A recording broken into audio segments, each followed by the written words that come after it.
37 titles, 10 major championships, 5 United States Opens, more than any bowler who has ever lived, and across nearly 4 decades on tour, not one Player of the Year award. Read that again. The most famous bowler of his generation, the man who dragged a quiet, polite sport into the MTV era and onto front pages that had never printed the word strike, was never once named its best player. On a February night in 2012, he threw one ball, turned toward a hostile crowd, and shouted 6 words that made him more famous than 30 years of trophies ever had. Millions know the meme, almost nobody knows the man underneath it. The suspensions, the bottles, the rehab, and the father whose shadow reached every lane he ever walked onto. So what really happened to Pete Weber? How does the son of bowling's perfect gentleman become the sport's most notorious villain and end up its most beloved survivor? That is exactly what we are here to find out. Before we begin, if stories with this much scar tissue belong on your screen, subscribe, because this channel tells them one legend at a time, and leave your verdict in the comments before the evidence arrives. Genius, villain, or both, now. St. Louis, Missouri, August of 1962. Pete Weber was not born into bowling. He was born into bowling royalty, which is a different thing entirely. His father, Dick Weber, was a founding member of the Professional Bowlers Association in 1958 and one of the first genuine television stars the sport ever produced, a man so universally respected that for decades he functioned as the game's unofficial ambassador. Cardigan, handshake, humility. When the networks wanted bowling to look dignified, they pointed a camera at Dick Weber. Pete grew up in Florissant, Missouri, in a house where the sport was not a hobby but the family trade, and the boy absorbed it the way other children absorb a language. Veterans of the St. Louis scene remembered a kid in his early teens who was already beating grown men for their own money. School never stood a chance. At 17, he turned professional and joined his father's tour, one of the youngest players in the field, walking through the player's entrance with the most famous last name in the building. From the outside, it looked like the easiest inheritance in sports. It was not. It was a debt. Every tournament director, every broadcaster, every fan shaking the kid's hand was really reaching for the father, the manners, the grace, the cardigan. What arrived instead was a teenager with a fast mouth, a faster backswing, and a temperament that shared nothing with the man whose name he wore. The tour was about to find out what that name was worth, and, more importantly, what it could not protect him from. Because the talent was never the question.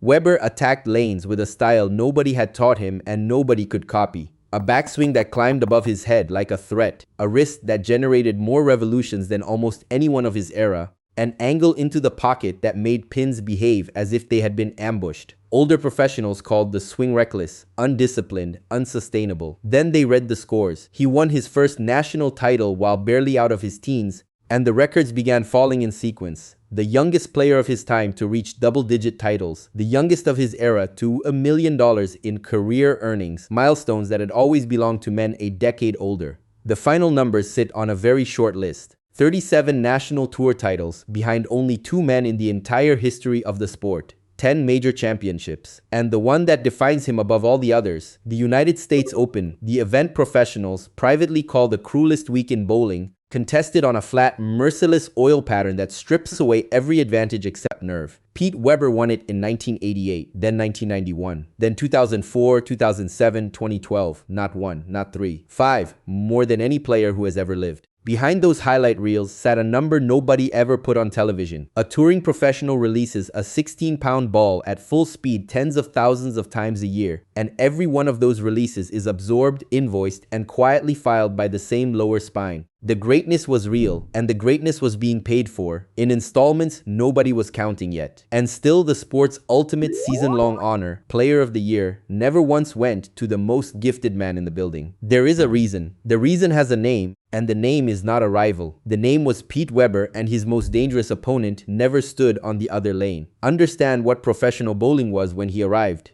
It was a network television sport built on decorum, quiet crowds, firm handshakes, winners who thanked their sponsors and their mothers. It was, in the most literal sense, the world his own father had helped build. Pete walked into that world wearing sunglasses indoors, talking back to crowds, celebrating strikes like touchdowns, and importing gestures from professional wrestling that no bowling broadcast had ever aired. The establishment did not know what to do with him, so it did what establishments do.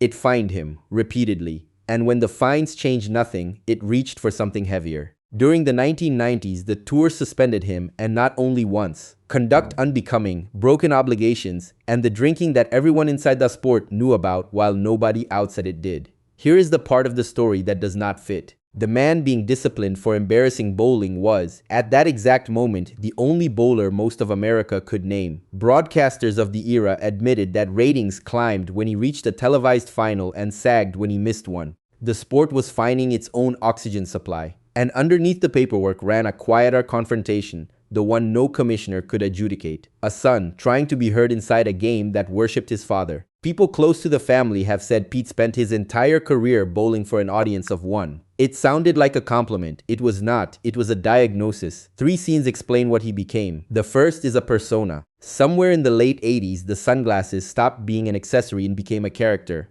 PDW, the self-declared bad boy of bowling, high-fiving strangers in the front row, cupping a hand to his ear, and delivering a crotch-chop celebration borrowed from pro wrestling on national television, to the visible horror of executives and the visible delight of everyone under 30. Crowds that had spent decades golf clapping began chanting his initials. He was fined for the gesture more than once. He kept doing it. The second scene has a date, the 26th of February 2012, North Brunswick, New Jersey, the US Open Final. Weber, 49 years old, needed to strike on his final ball to beat Mike Fagan by a single pin and win the tournament a record 5th time. Somewhere behind the lane, a spectator kept moving during his setup, and Weber, already at a boil, delivered the strike, spun toward the crowd, and detonated. Yes, God, who do you think you are? I am. 6 words of pure, ungrammatical fury. Within days, the clip had traveled further than any shot in the sport's history, adopted by millions who had never watched a frame of professional bowling in their lives. The third scene arrives barely a year later, at the 2013 USBC Masters, where Weber, now 50 years old and a quarter century removed from his first major, ground through a field half his age to become the oldest man ever to win one of the sport's major championships. The bad boy had outlasted everyone, the critics, the commissioners, the era itself. Which raises the question this story has been circling from the start.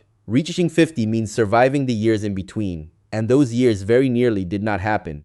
Weber has never hidden what those years contained. He has simply rarely been asked about them in a serious voice. The drinking started young and ran for decades. By his own public admissions, alcohol followed him through the 80s and 90s the way the cameras did. Constantly, and with consequences. There were nights he has described losing altogether. There were substances beyond the bottle, missed obligations, fines that hardened into suspensions, and suspensions that hardened into an ultimatum, until the tour his father helped found effectively removed the son from it and pointed him toward help. He went to rehab, and the cycle that followed will be familiar to anyone who has ever lived near addiction. Recovery, relapse, another climb, each turn invisible to the people who only ever saw the sunglasses. Understand what that cycle costs a professional athlete. Bowling is not a sport a man can hide inside. There are no teammates to cover a bad Sunday, no bench to sit on while the storm passes. Every frame is public, every collapse televised, and Weber collapsed in public more than once, then stood in front of the same cameras the following season as if nothing had burned. The comebacks were real. Titles in 3 separate decades. Majors won before some of his rivals were born, and after some of them had retired. But every return was built on top of the same fault line, and everyone inside the sport knew it. Then, in February of 2005, came the loss no comeback could answer. Dick Weber died, and the audience of one was gone. People around the tour have said that when Pete won the US Open again in 2007, his first gesture and his first words went upward to his father. The body, meanwhile, was keeping its own ledger. That violent, beautiful, over-the-head swing had a cost, and the tour's trainers knew the pattern by heart. Decades of 16-pound releases on unforgiving conditions collect in the hips, in the knees, and above all in the lower back. The quiet tax every touring generation has paid whether or not any individual invoice ever reached a press release. It is the same bill every league bowler eventually pays, in smaller installments, on a longer schedule. So the question was never whether Pete Weber was talented or troubled, or both at once. The question is what the people who shared those lanes with him actually concluded. The answer is not what the fine ledger would suggest. There is a particular kind of respect that only appears when the microphones point at rivals, and Weber collected more of it than any bowler of his time. The winningest player in the history of the tour, a man who spent 2 decades trading titles with him, admitted that on Weber's best nights, the rest of the field was realistically competing for second. A multiple player of the year, asked to compare eras, described Weber's raw gift as the greatest he ever saw on a lane, the kind of concession champions do not make about men they were paid to beat. A Hall of Fame broadcaster, himself a former national champion, told audiences for years that no player in the sport's history moved a television needle the way Weber did, and the rating sheets backed him every single time. Executives who had once signed his suspension papers conceded, when the papers were old enough, that the tour's survival through its leanest decade owed more to its villain than to any of its gentlemen. And the generation that came after him, the two-handed kids with the ball speeds and the highlight accounts, has said it almost in unison.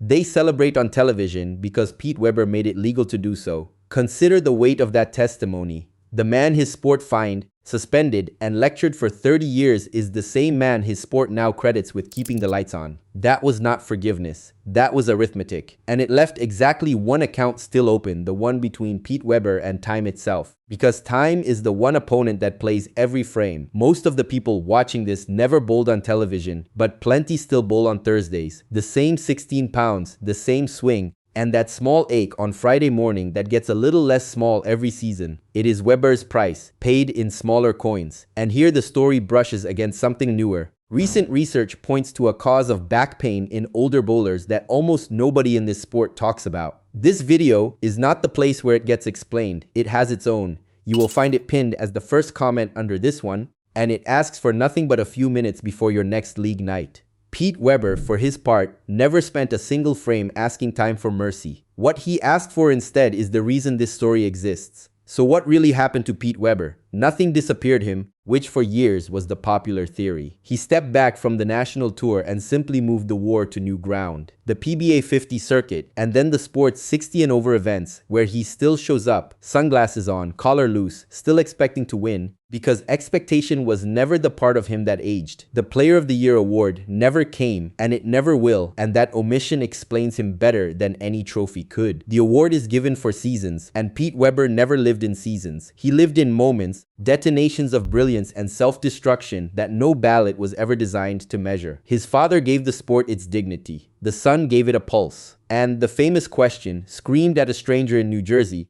turns out to be the one the sport had been asking him since he was 17 years old. Who do you think you are? He had been answering it his entire life, and in 2012 he finally said it out loud, in 2 words. I am. It was never a boast. It was the most accurate scouting report the sport ever produced.